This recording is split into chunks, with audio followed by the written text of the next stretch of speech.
Bonjour à tous. Je viens de prendre connaissance d'un nouveau mot, l'infobésité. C'est un mot M-O-T qui est apparu à la fin du XXe siècle et un mot M-A-U-X qui aujourd'hui touche bon nombre de nos contemporains.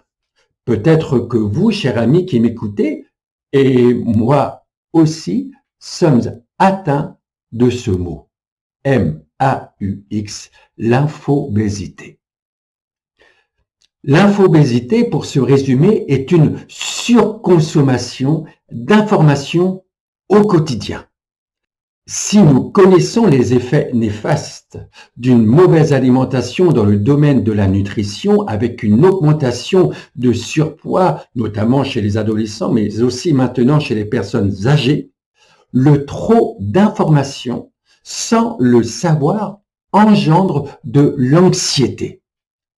Les neurones de notre cerveau n'arrivent plus à traiter le trop plein d'informations. Bien sûr, au début, nous n'en sommes pas conscients, mais très vite, les effets sur tout notre être deviennent visibles. En effet, si notre foie n'a pas été créé par Dieu pour assimiler un surplus de nourriture, notre cerveau n'a pas été créé pour traiter une masse importante d'informations qu'on lui fait subir jour après jour, que ce soit au travers Internet, des médias sociaux, les nombreuses chaînes d'information ou de toute autre source d'information. Comment échapper donc au déferlement d'informations qui actuellement nous assiègent concernant la menace de ce virus, le coronavirus? Comment protéger notre psychisme qui n'est pas en mesure d'assimiler ce déluge d'informations? S'il est bien d'être informé, trop d'informations produisent dans notre être intérieur de l'angoisse et de l'anxiété. Même s'il ne faut pas traiter ce problème avec désinvolture, la peur du coronavirus cause plus de problèmes que le coronavirus lui-même. En effet, la crainte face à un problème est toujours pire que le problème lui-même.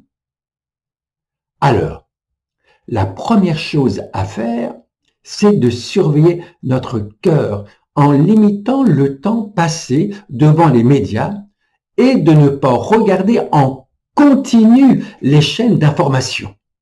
Première chose.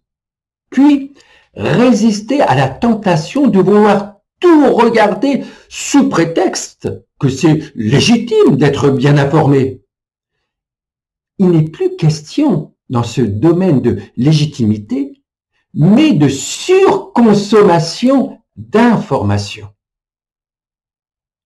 C'est d'ailleurs une ordonnance que l'on trouve dans la Bible, de veiller sur notre cœur. Nous pouvons le lire dans le livre des Proverbes au chapitre 4, verset 23.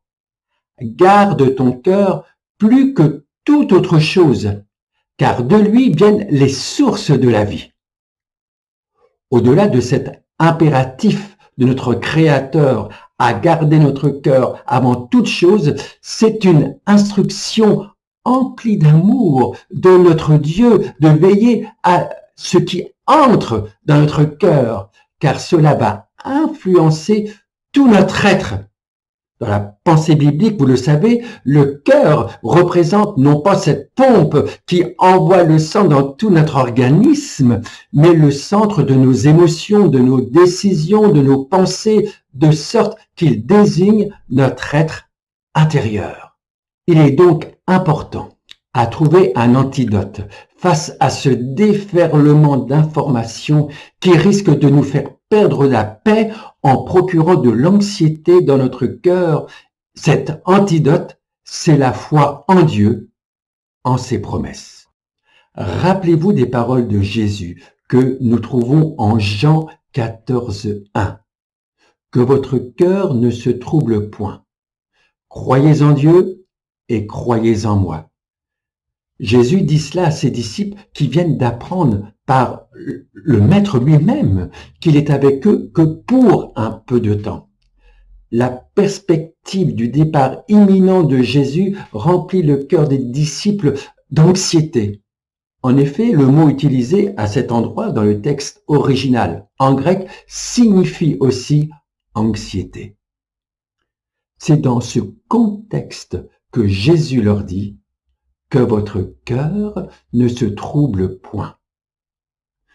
Jésus, connaissant bien le cœur de l'homme, sait que les émotions peuvent prendre le dessus et dominer sur le cœur de l'homme au point de le submerger et le remplir d'angoisse, d'anxiété, de peur. Alors que faire lorsque la crainte et la peur, l'anxiété prennent le dessus sur notre cœur? Sans aucune transition, Jésus nous donne la réponse. Que votre cœur ne se trouble point, croyez en Dieu. En d'autres mots, si vous me le permettez, accrochez-vous au cou de votre Père. Jetez-vous dans les bras de votre Père céleste. Le roi David l'avait bien compris lorsque les Philistins l'avaient saisi à Gath. Nous lisons dans le psaume 56, verset 4. « Quand je suis dans la crainte, en toi je me confie. Je me confie en Dieu, je ne crains rien. Que peuvent me faire des hommes ?»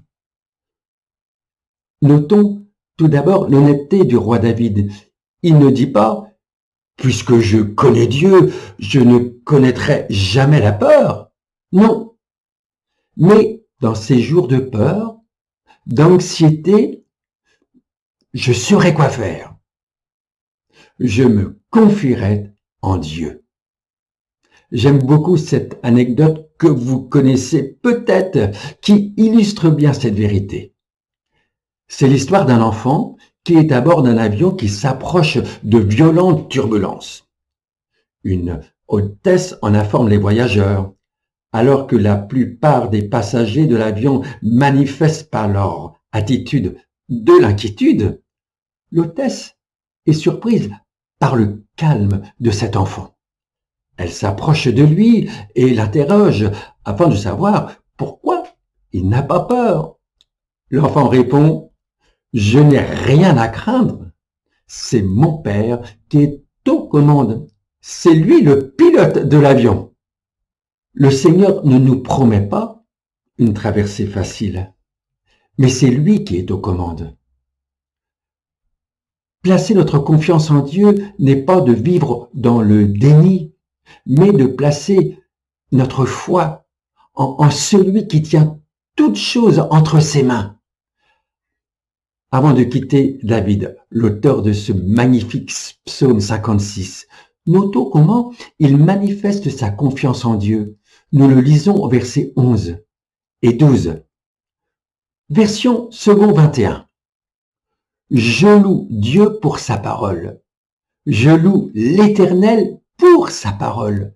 Je me confie en lui, je n'ai peur de rien. Que peuvent me faire des hommes? Ayons face à l'anxiété une attitude de louange vis-à-vis de Dieu, mais aussi de sa parole. Comment louer Dieu pour sa parole? Bien sûr, en la lisant, en la pratiquant et en croyant que ce que Dieu dit, sa main l'accomplit. En le faisant, nous mettons fin à l'anxiété et à la peur. C'est cette attitude de louange, de proclamation de la parole de Dieu que vous devez développer dès aujourd'hui. Non à l'infobésité, mais oui à ce que la parole de Christ habite dans notre cœur abondamment. Avant de terminer, permettez-moi d'ajouter que Jésus encourage ses disciples à croire non seulement en Dieu, mais aussi en lui. En effet, nous lisons en Jean 14, 1 que votre cœur ne se trouble point, croyez en Dieu et croyez en moi. C'est la même chose, me direz-vous. Oui, c'est vrai. Mais je pense qu'en disant cela, Jésus voulait rappeler à ses disciples tout ce qu'ils ont vécu avec lui. Souvenez-vous, lorsque vous étiez dans la barque au milieu de la tempête, est-ce que je vous ai abandonné? Non, je me suis levé et ordonné au vent et à la mer de se calmer. Et toi, Pierre, lorsque sur ma parole, tu es sorti de la barque pour me rejoindre en marchant sur les eaux, alors que la peur a commencé à submerger ton cœur, provoquant ton enfoncement dans l'eau? Est-ce que je t'ai abandonné? Non, j'ai tendu ma main pour te saisir. Ne pourrions-nous pas, nous aussi, nous souvenir de l'intervention de Jésus dans notre vie et dire, comme David au psaume 103, verset 1er, « Mon âme bénit l'Éternel, que tout ce qui est en moi bénisse son saint nom. Mon âme bénit l'Éternel et n'oublie aucun de ses bienfaits. » Quand ces temps d'angoisse que le monde connaît, ne vous laissez pas ébranler par ce flot d'informations, mais recevez la paix de Dieu, la paix que le monde ne peut apporter et que les informations n'apportent pas, mais recevez la paix de Jésus, la paix que Jésus donne. Je vous laisse la paix, je vous donne ma paix, je ne vous donne pas comme le monde donne. Que votre cœur ne se trouble point et ne s'alarme point. Dans ces temps difficiles que le monde connaît, Jésus nous assure de sa présence. Ne nous laissons pas submerger par ce flot, ce déluge d'informations, mais recevons sa paix. Que Dieu vous bénisse et à très bientôt.